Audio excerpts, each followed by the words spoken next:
الرجيم بسم الله الرحمن الرحيم وأقيموا الصلاة وآتوا الزكاة واركعوا مع الراكعين. پابندي کوئ د مانځه ورکوئ زکات او رکوع کوئ سره رکوع کوونکو نه. ربط د مخکې سردار چې مخکې په بني اسرائیلو باندې الله پاک خپل نعمتونه او احسانات ذکر کړل او 3 آیاتونو کې د هغو د ایمان او د عقایدو اصلاح وه. اوس په دې 4 آیاتونو کې د دوی د اعمالو اصلاح کوي. نو په هغې کې اهم عمل چې دی هغه د ټولو نه اول مونځ دی او بیا زکات دی. نو د هغې حکم ورته ورکوي چې پابندي کوئ د مانځه زکات ورکوئ رکوع کوئ سره د رکوع کوونکو نه. اقیموا الصلاة، صلات لغت کې دعا ته وایي او په اصطلاح د شرع کې دا یو خاص عبادت دی چې په خاص وختونو کې هغه ادا کیږي چې هغې ته مونځ وایي. او قرآن کې عموما د دې مانځه چې څومره تاکیدات راغل دي هغه په اقامت لفظ سره راغل دي. اقیموا الصلاة مطلق مونځ چې دی هغه صرف 2 ځای راغل دی. د دې نه علاوه قرآن کې چې چېرته راځي نو اقیموا الصلاة دا وایي. اقامت څه ته وایي؟ اقامت سیده کول نیغول دې ته ویل کېږي چې هغه په ځای باندې بیا ټینګ شي. نو کوم ستن یا دیوال یا ونه چې هغه نیغه کړی شي نو هغه ودرېږي په ځای باندې نو د تاویدو او د دې نه بچ شي او دا بیا تقریبا قایم او دایم همي همیشه وي. د قرآن او د سنت په اصطلاح کې اقامت الصلاة هغه دې ته وایي چې په خپل وخت باندې په پابندۍ سره په پوره آداب او شرایطو سره مونځ ادا کوله. مطلق مونځ ادا کول چې کوم دی هغې ته هغه اقامت الصلاة نه وایي بلکې اقامت الصلاة هغې ته وایي چې په پوره آدابو او په شرایطو سره ادا کړی شي. نو د مانځه چې څومره فضایل او آثار او برکات راغلي دي نو هغه مونځ په دې اقامت سره هغه مقید دی. داسې مونځ وشي چې خدای ته مطلوب وي. کوم مونځ چې په هغې باندې څه نتیجه نه مرتب کېږي نو پوه شه چې دا مونځ خو د وکړو او اقامت د مانځه نه دی کړی، صحیح مونځ نه دی. قرآن کې راځي ان الصلاة تنهی عن الفحشاء والمنکر، یقینا مونځ چې دی د منع کوي سړی د بې حیایۍ او د ناروا کار نه. نو چې څوک د بې حیایۍ او د ناروا کار نه دا مونځ منع نه کړي نو مونځ یې خو کړی دی خو مونځ یې د مونځ په جوړ نه دی، صحیح مونځ نه دی. دا چېرته صحیح وي نو دی به یې منع کړی و. وآتوا الزکات او زکات ورکوئ. زکات په 2 معنو سره راځي، زکات پاکول، زکات زیاتول. نو په دې سره مال پاکیږي هم او په دې زکات ورکولو سره مال زیاتیږي هم. نو ځکه ورته زکات وایي. په شریعت کې دا د مال یو مخصوص حصه ده چې د الله د رضا دپاره ورکول کېږي، دا زکات دی. نو دلته خطاب دی بني اسرائیلو ته دی، اقیموا الصلاة ای بني اسرائیلو تاسو پابندي د مانځه کوئ، وآتوا الزکات زکات ورکوئ. نو دا مونځ او زکات په دوی باندې فرض او فرض دا د بل آیت نه معلومیږي.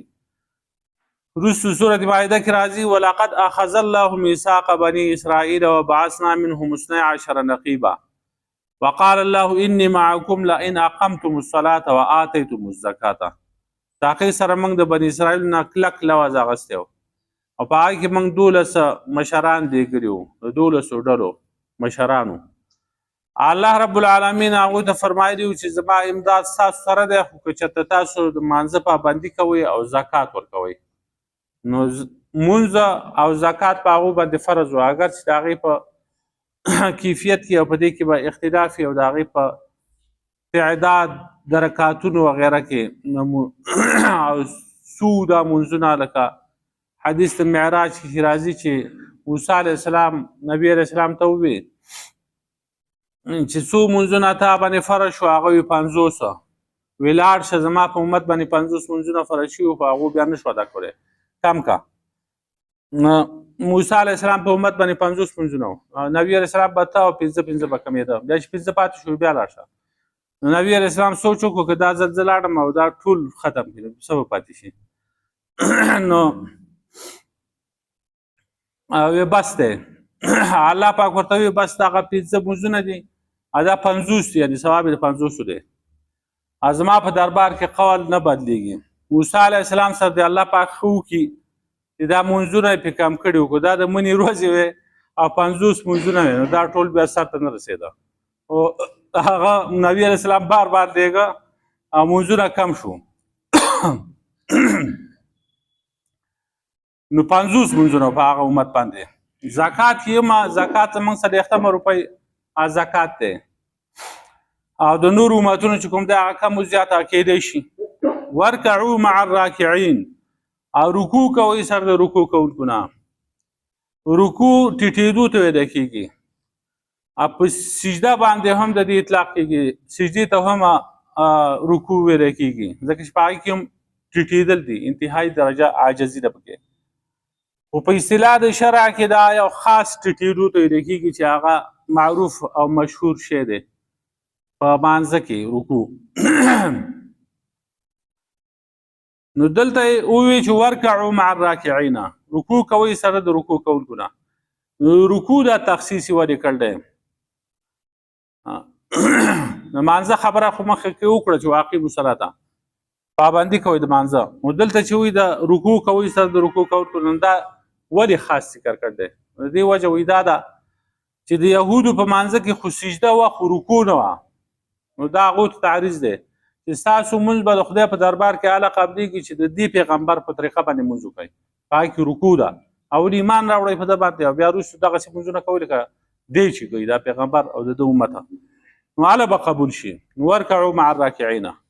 او په د دې نه دا هم معلومیږي چې دا امامتي جماعت مونځه د نفس مانځه تذکره خو اقیموا الصلاة کې وشوه که نه پابندي کوئ د مانځه. ورکعو مع الراکعین د نور رکوع کوونکو سره رکوع کوئ.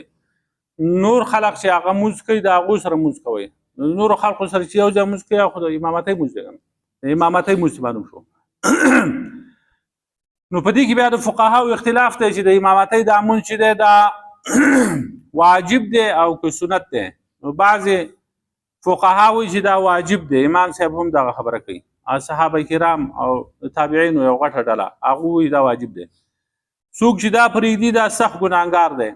د بعضو صحابه کرام په نسبت باندې خو دا مونځ د سره کېږي نه چې یوازې سړی کوي منفرده په امامتۍ سره یې نه کوي نو مونځ یې نه کېږي. هغوی یو د دې آیت نه دلیل نیول دی ورکعو مع الراکعین. دویم حدیث کې راځي لا صلاة لجار المسجد الا فی المسجد. نه کېږي د ګاونډي د جومات مونځ مګر په جومات کې. په جومات کې چې مونځ کوي خو په امامتۍ سره به کوي که نه په امامتۍ سره ځکه هسې مونځ په کور کې هم کېږي. وایي په کور کې نه کېږي په جومات کې. نو د دې نه دا پته ولګېده چې د جماعت دا مونځ لازمي دی.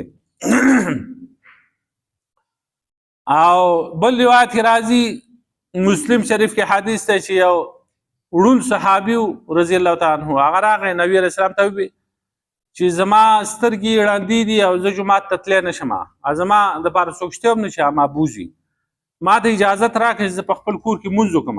نبي علیه السلام ورته اجازت اول ورکړو. خو چې هغه روان شو نبي علیه السلام ورته بیا آواز وکړ راوګرځه. چې هغه راوګرځېده وی ته د اذان اواز اوري هغه وی او وی بیا به ځي جومات ته کور کې به نه کوه. عبدالله بن عباس رضی الله عنه په حدیث کې هم دغه راغلی دی من سمع النداء فلم یجب فلا صلاة له الا من عذر. څوک چې د بانګ اواز واوري او د مانځه له لاړ نه شي د ده مونځ نه کېږي مګر د عذر د وجې نه. عذر دا دی چې سړی بیمار شي ته یا دشمن ورته په لاره کې داسې یا څه یو لیوی هغه یې نه پرېږدي شرمخ منظرې د هغې نه یریږي د څه شي نه هغه یې نه پرېږدي نو بیا خو عذر دی. او که دغه نه نو هسې د ده مونځ چې دی هغه نه کېږي په خپل کور کې. د دې حدیث نه دا معلومه شوه.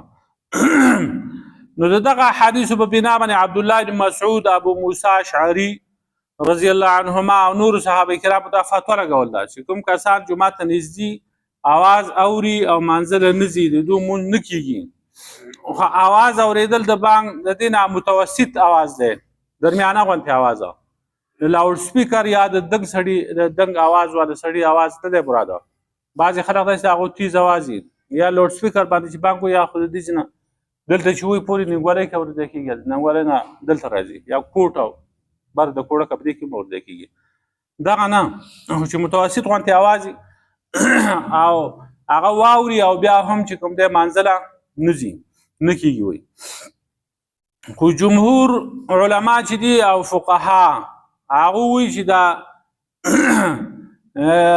د امامتۍ دا مونږ چې دی دا سنت موکده دی او د سحر د سنتو په شانتې دی لکه څنګه چې د سحر دا سنت ډیر تاکید واله دي او دا پرېښودل نه دي پکار دغه شانتې امامتي هم ده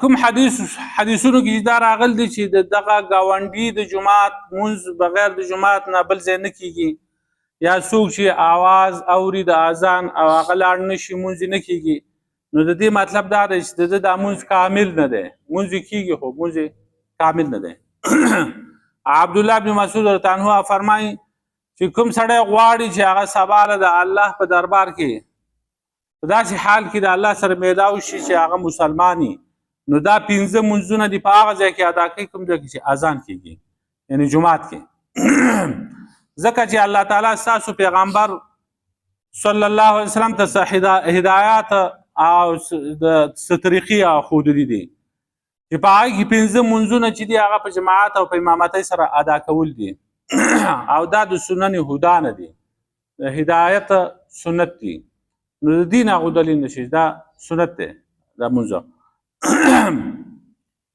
نو که تاسو دا منځونه په خپل کور کې کوئ لکه څنګه چې دا بعضې خلک په خپل کور کې منځونه کوي څه کسانو ته اشاره وکړه نو تاسو به د خپل پیغمبر سنت پرېږدئ او چې تاسو د خپل پیغمبر سنت پرېښوده تاسو به ګمراه شئ کوم سړی چې ښه اودس وکړي بیا روان شي جومات طرف ته نو په هر قدم باندې الله پاک د نیکي لیکي د ده په نامه اعمال کې او د ده یوه درجه پورته کوي او د ده ګناه معاف کوي او زمونږ په وخت کې خو به امامتۍ له هغه سړی نه راته چې هغه به سخت ښکاره منافق و نور یو سړی چې کوم دی چې هغه به بیمار هم خو د دوو کسانو په اوږو باندې به یې لاس اچولی او جومات ته به هغه راوستی کېده په صف کې به ودرولی کېده نو د دې ټولو روایاتو نه دا معلومه شوه چې د امامتۍ دا مونځ دا ډېر موقت دی اهمیت والا مونځ دی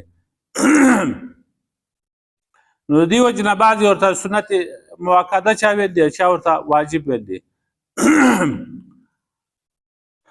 نو په کار دا ده چې مونځ سړی کوي نو جومات ته لاړ شي اوس که جومات کې نه کوي او کور کې کله ناکله کوي نو خیر خو چې هغه عادت جوړ کړي او همیشه په کور کې مونځ کوي جومات ته نه ځي دی سخت ګناهګار دی وایي عذر د وجې نه کور کې وکړي خیر دی قاضي عیاض رحمت الله علیه فرمایي چې دغسې کسان چې په کور کې مونځ کوي او هغه جومات ته نه ځي او قلاریږي نه نو د دوی سره د اسلامي حکومت جنګ وکړي جنګ دوی سره وکړي دوی جومات ته بوځي نو کوم کسان چې هغه مونځ نه کوي او یا مونځ په امامتۍ سره نه کوي نو دوی د مسلمانانو حق وهي تاج الدین سبکي رحمت الله علیه هغه وایي بې لمازه سړی چې دی دا د مسلمانانو حق وهونکی دی ځکه چې السلام علینا وعلى عباد الله الصالحین په هر مانځه کې ویلی کېږي او په دې مطلب دا دی سلام دی په موږ باندې د الله په نیکانو بندګانو باندې دا سلام روزانه د امانګزار وي نو خلقو ته دعاګانې کوي دی چې مونځ نه کوي دا دعا فوت شوه د خلقو حق یې ووهه یا اللهم صل علی محمد وعلى آل محمدنا دا رحمت ورېږي په محمد صلی الله علیه وسلم باندې او د هغه په آل باندې نو د نبی علیه السلام آل څوک دی نبی علیه السلام پخپله فرمایي کل تقی نقی فهو آلی هر تقوادار سړی او هر صفا سوتره سړی هغه زما آل دی زما خاندان دی زما اهل دی نو امامتۍ په مانځه کې چې کوم دی هغه چې یوازې سړی مونځ کوي یو مونځ شو امامتۍ سره کوي 20 درجې ثواب دی بل دا چې دا ښه قبلېږي ځکه چې دی په صف کې د نیکانو خلکو سره ولاړ دی نو که د هغو لمونځ قبول شو نو د ده دا به ورسره هم قبول شي. بل دا چې د نورو فساداتو نه خو په دغه وخت کې دی دمه شو که نه محفوظ شو جومات ته راغی په مازه کې ودرېده نو نور فسادات چې کوم دی رفع دفع شو د تهمت نه هم بچ شو. خلق به وایي چې دا سړی چې کوم دی مانځله راځي چې مانځله نه ځي جومات ته او دی په کور کې کوي هوبه او بیا هم خلکو ته پته نه وي دا پلان کې سړی چې دی بې لمانځه دی لمونځ نه کوي. او بل دا دی چې اجتماعیت په دې سره راځي که نه او د خلکو د حالاتو نه هم سړی خبر شي د یو بل د حال نه سړی خبر شي تپوس وکړي چې دا څوک راغلی د څوک نه دی راغلی.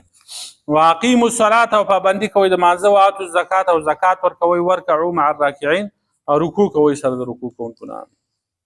ربنا ظلمنا انفسنا إنك عفو كريم اكرمنا ولا تهنا وسرنا ولا تنصر علينا.